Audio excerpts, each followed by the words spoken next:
Welcome back everyone. Welcome to civil services study practice set number 685 पर आ जाइए। UP PCS के लिए और प्रैक्टिस करेंगे इसमें हम एनवायरनमेंट एंड इकोलॉजी के प्रश्नों पर।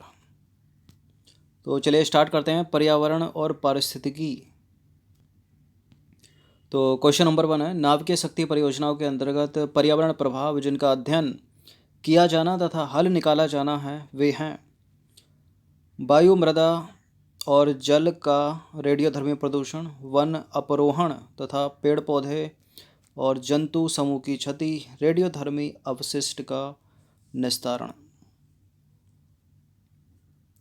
सभी हैं ये, ठीक है। उपरोक्त डी हो जाएगा इसका आंसर। तो देखिए, परमाणु ऊर्जा संयंत्र स्थापित करते समय रेडियोधर्मी किरणों तथा रेडियोधर्मी तत्वों के रिसाव पर ध्यान रखने की आवश्यकता होती है। रेडियोधर्मी विकिरण से पेड़ पौधे एवं जीव जंतुओं को क्षति पहुंच सकती है। क्वेश्चन नंबर 2 पर आ जाइए। निम्नलिखित तत्वों में से कौन जैव अपघटनीय प्रदूषक है?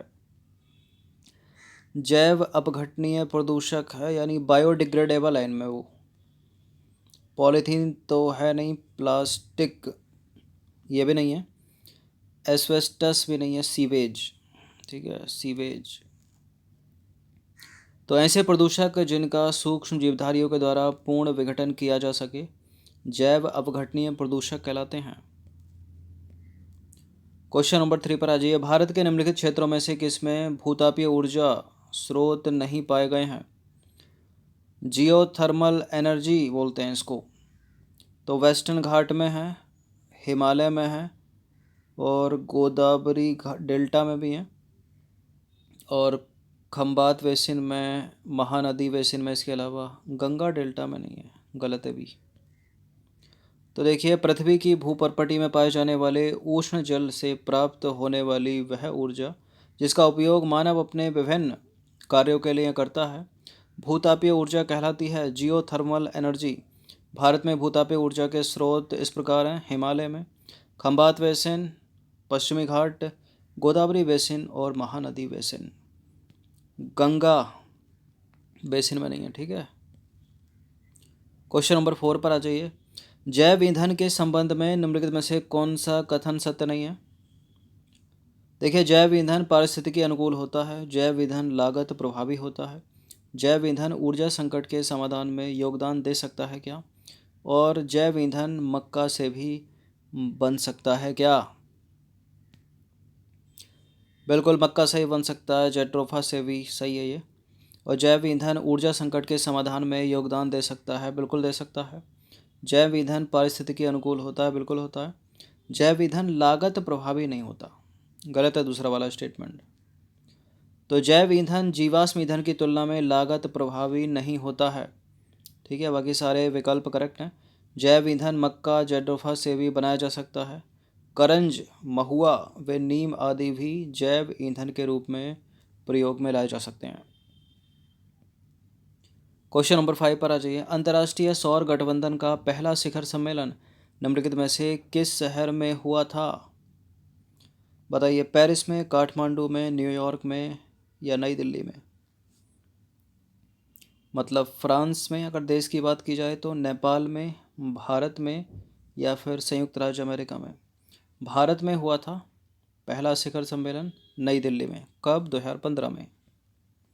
तो अंतर्राष्ट्रीय सौर गठबंधन सौर ऊर्जा पर आधारित देशों का एक संगठन है जिसका शुभारंभ किया था भारत और फ्रांस ने 30 नवंबर 2015 को पेरिस में। और इस गठबंधन का प्रथम शिखर सम्मेलन हुआ था 3 साल के बाद, यानी 11 मार्च 2018 को भारत की राजधानी नई दिल्ली में। क्वेश्चन नंबर 6 पर आ जाइए। निम्नलिखित ऊर्जा स्रोतों में से कौन सा सर्वोत्तम पर्यावरण अनुकूल है? बताइए, पेट्रोलियम उत्पादन, वन उत्पादन, नाभिकीय विखंडन या सौर सेल? इनमें सौर सेल। तो सौर सेल फोटोवोल्टिक प्रभाव के द्वारा सूर्य या प्रकाश के किसी अन्य स्रोत से ऊर्जा प्राप्त करता है और प्रश्नगत विकल्पों में यह ऊर्जा का सर्वोत्तम पर्यावरण अनुकूल स्रोत है। क्वेश्चन नंबर 7 पर आ जाइए। कार्वेट राष्ट्रीय उद्यान अपना जल प्रवाह प्राप्त करता है, यानी कौन सी नदी बहती है उसके आसपास? अलकनंदा और भागीरथी को तो हटा ही दीजिए, क्योंकि यह है नैनीताल जिले में उत्तराखंड के, और वहाँ बहती है रामगंगा नदी। तो Corbett national park project tiger इसमें शुरू हुआ था 1973 में। उत्तराखंड का, न केवल उत्तराखंड का बल्कि पूरे भारत का पहला राष्ट्रीय उद्यान है ये। इसको पहले हैली के नाम से जाना जाता था, अंग्रेज़ों के ज़माने का है। तो इसको रामगंगा नदी से जो है ये अपना जल प्राप्त करता है। रामगंगा नदी बहती है वहाँ पर। क्वेश्चन नंबर 8 पर आ जाइए। निम्नलिखित नेशनल पार्कों में से किस एक की जलवायु उष्ण कटिबंध से लेकर उपोष्ण कटिबंध, शीतोष्ण कटिबंध और आर्कटिक तक परिवर्तित होती है? बताइए। अब आपको पता होना चाहिए कि नेशनल पार्क है कहाँ पर। रिपीटेड है प्रश्न, ये पूछा गया है पहले। देखिए, कंचनजंगा तो सिक्किम में है, सिक्किम मतलब ठंडा, ठीक है। तो शीतोष्ण और उपोष्ण तक रह सकती है, उष्ण तो ना ही होगी वहाँ की, गलत है। नंदा देवी उत्तराखंड का, ठीक है। शीतोष्ण उष्ण तक, उपोष्ण तक रह सकती है, लेकिन उष्ण नहीं होगी, ये भी गलत, ये भी गलत है। नाम दफ़ा अरुणाचल का, ठीक है। तो यहाँ उपोष्ण भी है, शीतोष्ण भी हो जाती है सर्दियों में, और आर्कटिक तक की भी पहुँच जाती है, और उष्ण भी है। तो डी ही सही उत्तर होगा। तो अरुणाचल प्रदेश में स्थित है नाम दफ़ा नेशनल पार्क, जो एक टाइगर रिजर्व भी है।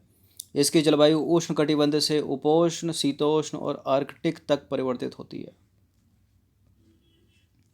क्वेश्चन नंबर 9 पर आ जाइए। निम्नलिखित युग्मों में से कौन सा एक सही सुमेलित नहीं है? बांदीपुर नेशनल पार्क कर्नाटक में, मानस वन्यजीव अभयारण्य असम में, पेरियार केरला, और सिम्पलीपाल सिंपल है उड़ीसा में, ये मध्य प्रदेश में नहीं है, ठीक है। तो सिम्पलीपाल राष्ट्रीय उद्यान मध्य प्रदेश में नहीं बल्कि उड़ीसा में है, याद रखना, इंपॉर्टेंट है, पूछ लेते हैं इसको।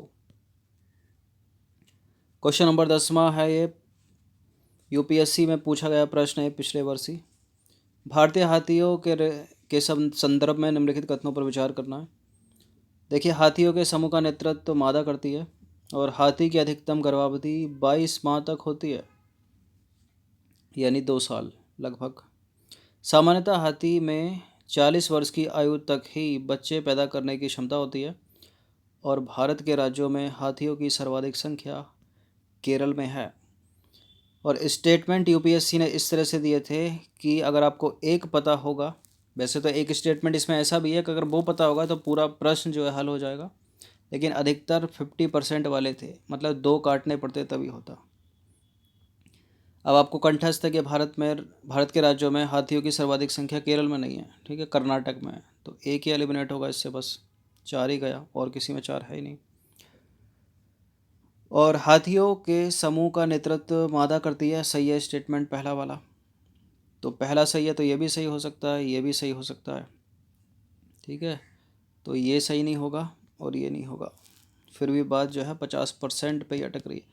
लेकिन यदि आपको ये तीसरा वाला स्टेटमेंट पता है कि सामान्यतः हाथी में 40 वर्ष की आयु तक ही बच्चे पैदा करने की क्षमता होती है, जब सामान्यता लेकर स्टेटमेंट बनाया जाता है तो वो 90 से ऊपर, ठीक है, 90% से ऊपर सही होता है अगर कोई सामान्यता के साथ स्टेटमेंट बनाया। लेकिन ये गलत था, ठीक है, ये गलत था। अगर ये पता होता तो पूरा प्रश्न जो है हल हो जाता।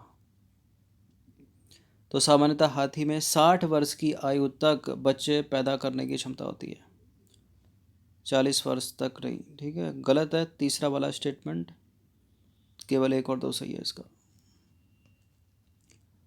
तो देखिए, हाथियों के समूह का नेतृत्व मादा द्वारा किया जाता है, और हाथी की अधिकतम गर्भावधि 22 माह तक हो सकती है। भारत में हाथियों की सर्वाधिक संख्या है कर्नाटक राज्य में, और सामान्यतः हाथी में 60 वर्ष की आयु तक बच्चे पैदा करने की क्षमता होती है, 40 वर्ष तक नहीं।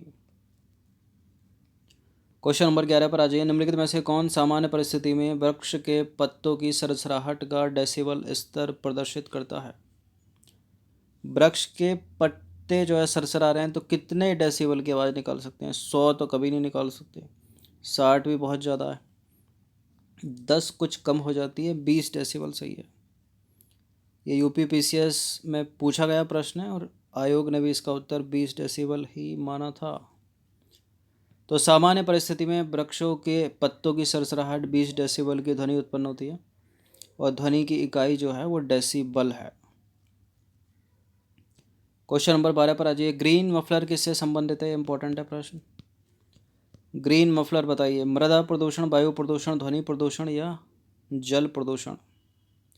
देखिए जहाँ पर नॉइज़ ज़्यादा होती है ना, शोर ज़्यादा होता है जिन रोडों पर, वहाँ वृक्ष के किनारे जो है कतार बनाकर पेड़ लगाए जाते हैं, मतलब ध्वनि प्रदूषण को कम करने के लिए। तो देखिए हरे पौधे अधिक ध्वनि प्रदूषण वाले क्षेत्रों में रोपित किए जाते हैं, क्योंकि उनमें ध्वनि तरंगों को अवशोषित करने की क्षमता होती है, और ध्वनि प्रदूषण को नियंत्रित करने वाले पौधे ग्रीन मफलर कहलाते हैं। क्वेश्चन नंबर 13 पर आ जाइए। सरसों के बीज के अपमिश्रक के रूप में सामान्यतः निम्नलिखित में से किसे प्रयोग में लाया जाता है? अब आपको पता तो चल रहा होगा कि ये धनिया तो है नहीं, ना जीरा का बीज है, ये पपीता का लग रहा है क्या? ये है आरजी मोन के बीज।